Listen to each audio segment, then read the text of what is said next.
특히 백일섭 씨는 노숙자와 소외된 노인들을 위해 자산의 일부를 기부하겠다고 했습니다. 또한 백일섭 씨는 자신의 재산이 아내에게 상속되지 않도록 원장을 작성했다고 언급한 것 같습니다. 이는 백일섭이 재산을 직접 관리하고 그 자산의 분배를 자녀들과 기부 대상으로 한정짓고 싶어 한 것으로 해석됩니다. 이러한 결정은 백일섭 씨가 자신의 인생 후반부를 의미 있게 정리하고 자녀들과 사회에 공헌하려는 의도로 보입니다. 백일섭 씨는 최근의 인터뷰에서 나이가 들수록 아내와 자신이 더 이상 돈을 많이 쓰지 않고 건강이 약해지면 서로를 돌보며 함께 인생의 마지막을 준비할 것이라고 말했습니다. 그는 이 결정에 대해 아내와 충분히 상의했고 아내 역시 이 의견에 흔쾌히 동의했다고 밝혔습니다. 현재 백일섭 씨는 무엇을 하든 아내의 의견을 매우 중요하게 생각하며 항상 상의하는 모습을 보이고 있습니다. 그러나 백일섭 씨는 과거 전 부인에게 의도치 않게 상처를 준 말들에 대해 사과하기도 했습니다. 그의 전처는 10년 전에 암투병을 했었고 당시 백일섭 씨는 그녀의 건강에 대한 관심을 충분히 기울이지 않았던 것에 대해 후회하고 있습니다. 딸이 부모의 관계를 회복시키기 위해 많은 노력을 기울였으나 백일섭 씨는 무관심한 태도로 대응한 것에 대해서도 깊은 반성을 하고 있습니다. 이로 인해 그의 아내는 지난 10년 동안 차가워졌고 두 사람 사이의 대화가 거의 없는 상황이 이어졌다고 합니다. 백일섭의 전처는 깊은 트라우마와 상처 속에서도 남편을 향한 애정을 완전히 잃지 않았습니다. 그녀는 오랜 세월 동안 백일섭의 무관심과 차가운 태도에도 불구하고 그를 이해하려고 노력하며 그의 결점을 덮으려 애썼습니다. 그녀의 마음속에는 남편을 향한 작은 애정이 여전히 남아있었고 이는 그녀가 생을 마감하는 순간까지 사라지지 않았습니다. 마지막 순간에 그녀는 아들과 딸에게 특별한 당부를 남겼습니다. 그녀는 아버지가 잘못을 저질렀을 때라도 무슨 일이 있어도 아버지 곁에 있어주고 보호해주며 돌봐주라며 가족의 진정한 의미가 그런 것이라고 가르쳤습니다. 그녀는 자신이 더 이상 아이들을 볼 수 없게 되더라도 그들이 아버지를 존경하고 가족의 유대를 지켜가기를 원했습니다. 가족은 서로를 지키고 인도하는 존재임을 마지막으로 강조한 것입니다. 백일섭의 전처는 마지막 순간까지 남편에 대한 깊은 이해와 용서를 바랐습니다. 그녀는 자식들에게 우리의 싸움은 너희들과 상관없다며 부모의 갈등이 그들의 인생의 짐이 되지 않기를 간절히 원했습니다. 그녀는 그들이 부모의 적대감에 갇히지 않고 가족으로서의 유대를 유지하길 바랐습니다.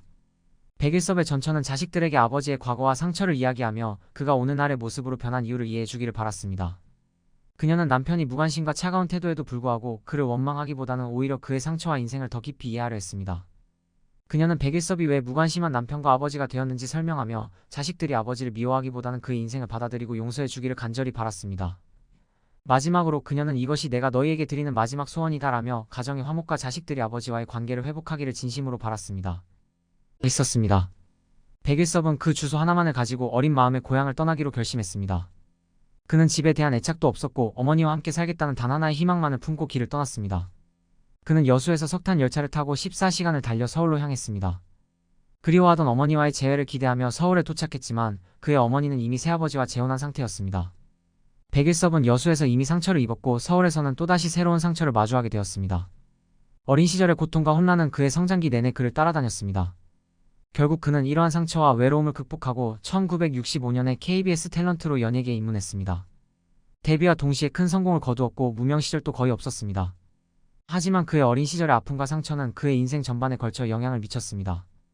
그의 전처 역시 이러한 과거의 상처들을 이해하려 노력했지만 백일섭의 무관심과 차가운 태도에 큰 고통을 겪었습니다. 그러나 그녀는 자식들에게 아버지를 존경하라고 당부하며 가정의 평화를 유지하고 싶어 했습니다. 백일섭이 왜 그런 남편과 아버지가 되었는지를 설명하며 자식들이 그를 용서하고 받아들이기를 바랐습니다. 이렇게 백일섭의 인생은 어린 시절의 상처와 고통, 그리고 그로 인한 복잡한 가족 관계 속에서 형성되었고 그 상처들은 그와 그의 가족들에게 큰 영향을 미쳤습니다. 청와대에 가게 되었습니다. 당시 백일섭은 긴장한 상태였지만 무슨 일인지 정확히 알지 못한 채로 청와대에 도착했습니다.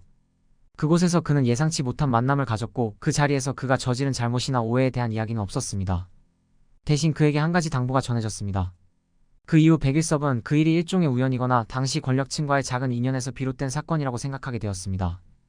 그 사건 이후에도 백일섭은 자신의 연기자로서의 길을 묵묵히 걸어갔습니다. 1965년 KBS에 데뷔한 후 그는 무명 시절 없이 바로 주연급으로 급부상했습니다. 이후 다양한 작품에서 활약하며 국민적 사랑을 받았고 그의 이름은 곧 대중들에게 익숙해졌습니다. 그러나 개인적인 삶에서는 어린 시절의 상처와 아픔이 여전히 그의 내면에 남아 있었습니다. 백일섭은 그의 전 부인과의 관계에서도 그 상처가 드러났습니다. 그는 그간의 무관심과 차가움으로 인해 전 부인과의 관계가 점점 멀어졌고 이는 결국 이혼으로 이어졌습니다. 백일섭은 후회와 괴로움 속에서 전 부인에게 상처를 준 것을 자주 회상하며 죄책감을 느꼈습니다. 그러나 그의 전 부인은 오랜 세월 동안 남편의 결점을 이해하고 용서하려고 노력했으며 자식들에게도 아버지를 존경하라고 당부했습니다. 백일섭은 그런 전 부인의 마음을 뒤늦게 이해하며 그녀에게 사과했지만 그로 인해 쌓인 감정의 벽은 쉽게 허물어지지 않았습니다. 백일섭은 자신의 과거를 받아들이고 그 상처를 치유해 나가며 남은 생을 가족과 더불어 의미 있게 보내기로 결심했습니다. 백일섭은 한때 청와대에 초대받아 박정희 대통령과 유경수 여사를 만난 특별한 경험을 했습니다.